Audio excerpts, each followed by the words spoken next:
Tyler Perry, very well known in the US, a very world-famous, well-respected TV producer and film producer. There have been some sexual assault claims made by him. It's a chap called Derek Dixon, and it's a $260 million lawsuit. And let me say it's interesting. So here's the tea. Tyler Perry, Hollywood powerhouse, billionaire mogul, and once Harry and Meghan's knight in shining private jet, is now right in the center of a storm. Not only is he facing a $260 million sexual assault lawsuit filed by a man named Derek Dixon, but he's also quietly pulling the plug on his relationship with the Sussexes in the most brutal way possible by listing the Montecito mansion that had become their American palace. This isn't just a house, it's the house. The backdrop to their Netflix docuseries, the setting of Meghan's tastefully curated Zooms, the fortress of their independent reinvention. And now it's on the market. Buyers are circling, and Harry and Meghan reportedly blindsided. He appeared as a character witness for Harry and Meghan in their 6-part show. This throws all sorts of issues, legal issues as well, commenting on it because it might develop over the next couple of weeks and days. But what is the importance of a royal godfather, Hugo? Remember, Perry isn't just a friend. He's literally the godfather to their daughter, Lilibet. That's supposed to mean loyalty, spiritual guidance, and lifelong protection. But instead of shielding them, Perry is quietly stepping back at the exact moment the couple needs him most. And let's be real, the optics are awful. What does it say when even your child's godfather is done footing the bill? This is not the Hollywood fairy godmother they promised us. It's a ticking time bomb of betrayal. Usually chosen as really good family friends, not as sort of celebrities and sort of figures like this. But it doesn't really mean anything particularly. I know if the Queen, Elizabeth II, was a godparent. Insiders say Harry and Meghan simply couldn't keep up with the costs. Despite multi-million-dollar Spotify, Netflix, and publishing deals, the money has apparently gone poof. Stalled productions, canceled podcasts, legal fees, staff drama, Meghan's lifestyle brand flop. It's giving burn rate nightmare. Some sources even whisper that the couple scrambled behind the scenes to raise the cash to hold on to the mansion, but came up short. That's right. The same couple who sold the world on financial independence couldn't even secure their own front door. And here's where it gets extra juicy. The Sussex camp is silent. No spin, no statement. No, this is all exaggerated. Nothing. For two people who've built their entire empire on controlling the narrative, the silence is deafening. It's not strategy, it's panic. Meanwhile, royal insiders are apparently sipping champagne in quiet satisfaction. One reportedly said, "There's a difference between freedom and floundering." Ouch. The mansion wasn't just a place to live. It was the stage set of their brand. Losing it isn't just about losing a roof. It's about losing credibility. What's Meghan's with love lifestyle line without glossy Montecito backdrops? What's Harry's reinvention without a mansion to show he's moved past palace life? Without Perry's protection, their American dream starts to look like smoke and mirrors. And Hollywood execs, they're noticing. Netflix insiders already unhappy with delays are reportedly reading this as a red flag. And just when it couldn't get worse, Tyler Perry himself is under fire. The $260 million lawsuit isn't just some side story. It's poisoned by association. Meghan and Harry, who have carefully curated their good people circle, now face accusations that their most famous ally isn't who they sold him to be. One gossip insider put it bluntly: watch how fast Harry and Meghan drop him. Because let's be honest, if they dump him now, they look disloyal. If they don't, they look complicit. It's a lose-lose. So here we are. The Sussex empire between Harry and his family members with Netflix contracts, Spotify mega deals, and Oprah's blessing now looks shaky, maybe even on the verge of collapse. The Montecito mansion was supposed to symbolize security, independence, and reinvention. Instead, it's now a very expensive for sale sign of failure. And the world is left asking, if Tyler Perry won't carry them anymore, who will? All of this, all the lies about the British royal family, all the racism claims, all the desperate desire to bring down the British monarchy, was all for this? For this? Meghan Markle's Hollywood dream just swerved straight into Kardashian country. And let me tell you, it's giving desperate, it's giving thirsty, it's giving flop era.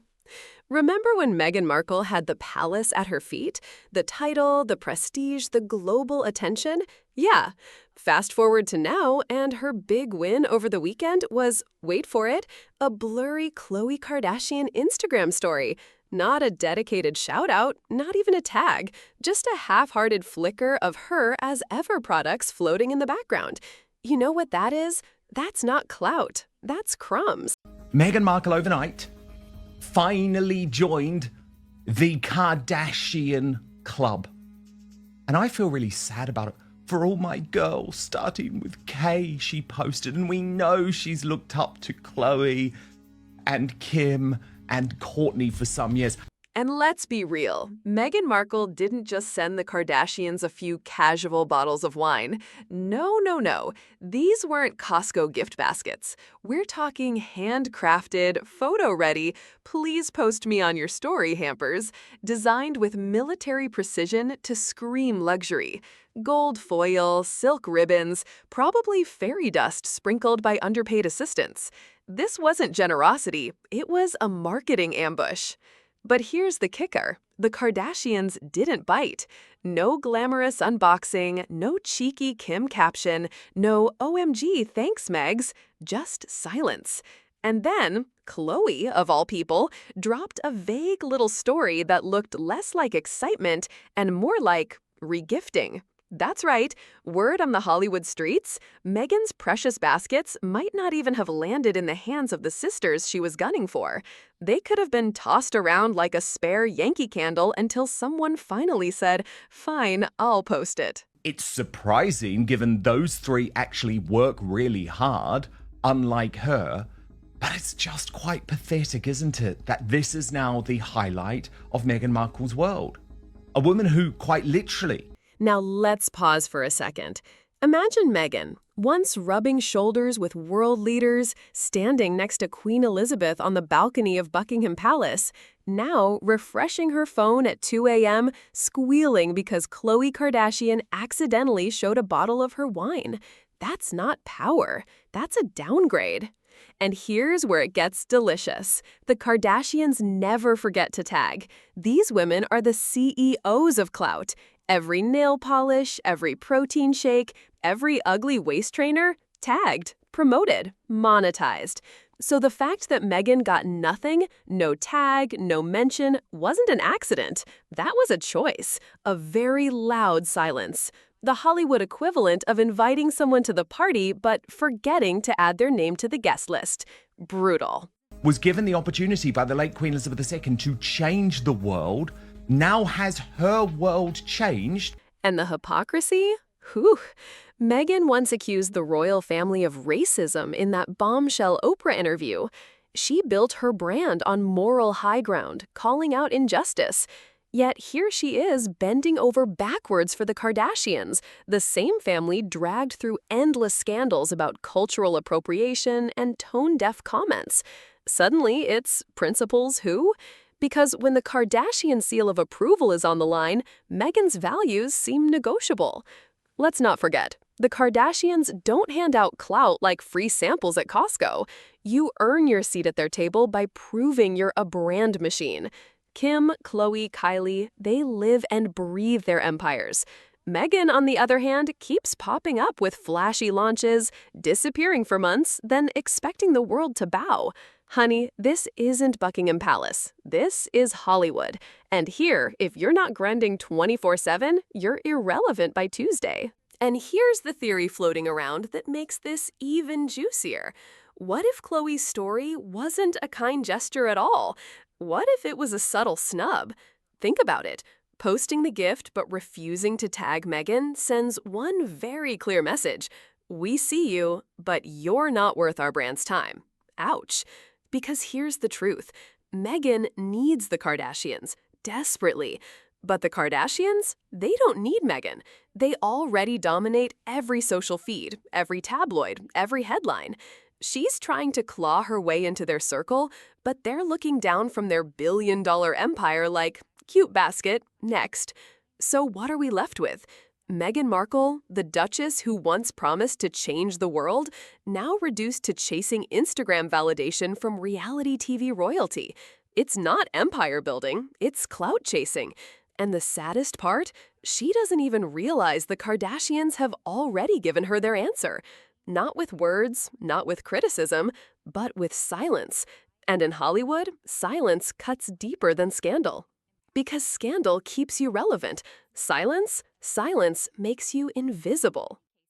Isn't it fascinating that Prince Harry didn't feel any need, no need whatsoever, to weigh in and deny the fact that his BFF, that odd little propagandist, Omid Scobie, had accused his father, King Charles, and his sister-in-law, Catherine, the Princess of Wales, of being racists? Whispers around town are growing louder, my darlings. Prince Harry, our royal runaway turned California lifestyle guru, is making headlines again, but not for another Netflix snoozer or a Montecito meditation retreat. No. This time, the tea is red hot and potentially blood red too. Insiders say Harry threw a punch so hard it allegedly left Prince Andrew with a broken nose. A royal brawl at a family gathering? Oh yes, and the evidence just keeps adding up.